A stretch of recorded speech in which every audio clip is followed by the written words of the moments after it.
Yahinca el Consejero Rodolfo Bayot durante la regular sesión del Consejo Local este día para pedir perdón con sumagauban concejales y na público acerca de la violación y comete L na bandera del Pilipinas durante el día de la sesión del octubre 4 este año. Según con Bayot, acepta él que viola él con el reglamentos del Consejo Local y con el ley del bandera del Pilipinas. Cita acorda de más temprano, ya pide a la alcaldesa María Isabel Climaco Salazar, el vicealcalde Cesar Iturralde y durante el sesión en antes aga, ya pide también el concejal Cesar Jimenez Sr. con Bayot para man public apology. Laban siyempre con respeto. Laban siyempre con respeto.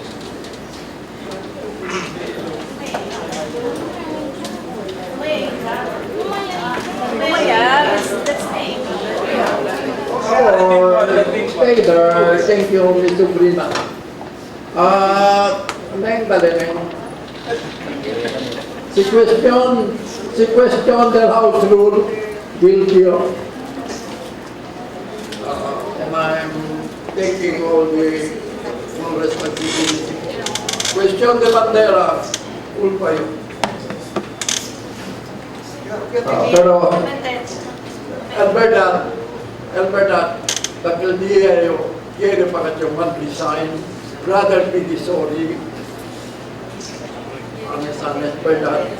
Ya, cuánto noche, cuánto día, la pensa yo. Pero, kamdalmiga, sa mga bata,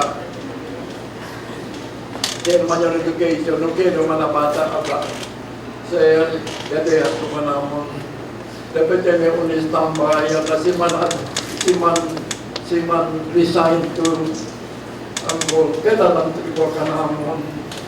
Kaya man alam ang kwento para di amon. Kaya man kwento para di man ang pobre.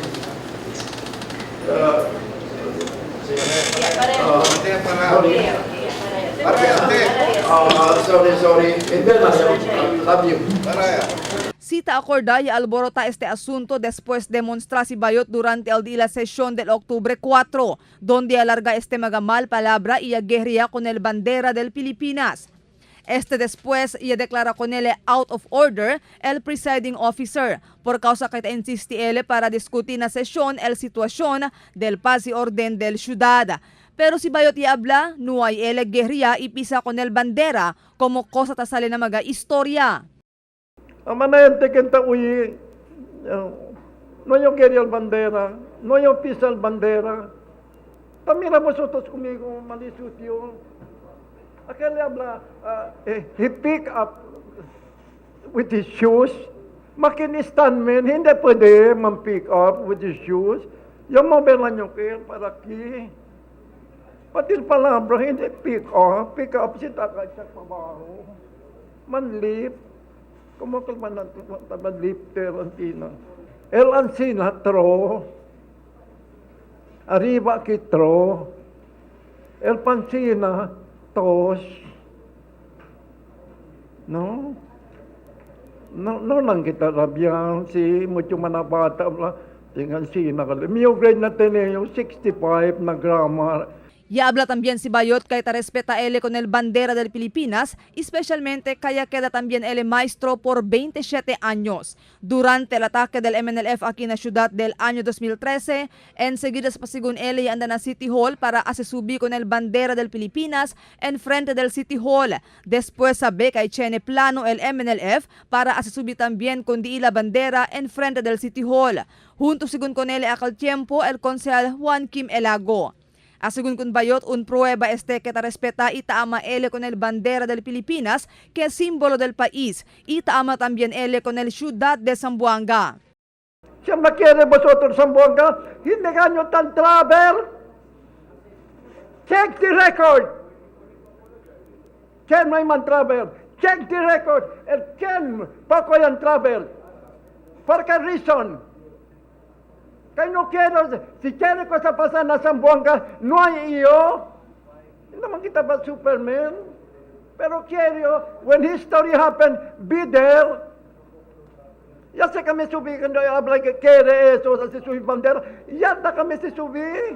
Kami kanta Kim, ya kanta kami lupang hinirang, takay luha kumigo, naun mano, automatic carbon, tiene pa yung pira taliba. Where were you? Durante la sesión este día, ya somete también a plenario el concejal Jimmy Villaflores el resulta de la investigación que conduce el Committee del Rules, Ethics and Privileges acerca ng kaso di Bayot. Ya recomienda el mencionado comité que encabeza si Villaflores que hay man public censure sila donde por medio de este ay publica sila na periódico local el disgusto del Consejo Local na actuasyon di Bayot. In the censure, we will, the City Council as a body will express its official and strong disapproval, condemnation of the act of Councilor Bayot during the October 4 session where he clearly committed and violated Section 1 of Rule 13 of the Internal Rules and Regulation of this august body, Mr. Chair. Pero dividido la opinión del mga concejales acerca el recomendación del Committee de Villaflores. Cuantos kanila el soporta con el public censure, pero el otro taabla también kay bien libyano lang este y debe suspende kun Bayot. I think a public censure is kind of light comparing to the act of what our honorable member of this august body did, Mr. Chairman. So, if you ask me, I think there should be also a suspension. A public censure is the lowest level of actual punishment. So do you think the act of throwing the flag, of picking the flag under the table using his foot, the hitting of the flag several times in the podium, and the wrapping of flag na disuyo wrist, amo lang kel el punishment? As a first-time offender on that particular aspect, and I'm not even considering the age of Councilor Bayot. He's already, I think, 73. And setting aside the fact that he's my seatmate, I think he should be given some consideration, Mr. Chairman. Hindi kaya bla 73 siya si Councilor Bayot, o first-time offender le, kita tamen siguro antes, igual ba katabla na Biblia, quien may culpa mo Gerial Piedra. Por eso, I'll be the very first one to defend Councilor Bayot, because aside from the fact that any suspension could be legally questionable at this particular time, I don't think we are in a position now. Just because of what happened to suspend him, we will exact blood of Councilor Bayot just because of that one incident. We tell him now, we will reprimand him and we will demand a public apology from Councilor Bayot, but only up to reprimand or censure. We do not go beyond, because we ourselves could be the next Councilor Bayot in the future. Let us not be more popish than maybe if anybody wants to use the plug law to file a complaint against Councilor Bayot, let them do it. Let even a member of the august body or this august body, si Cheneman Boto, pwede kita pasa un complaint kontra kon Councilor Bayot. But for me to favor the suspension of Councilor Bayot, I advise you, think twice. Let us consider and understand the situation of Councilor Bayot.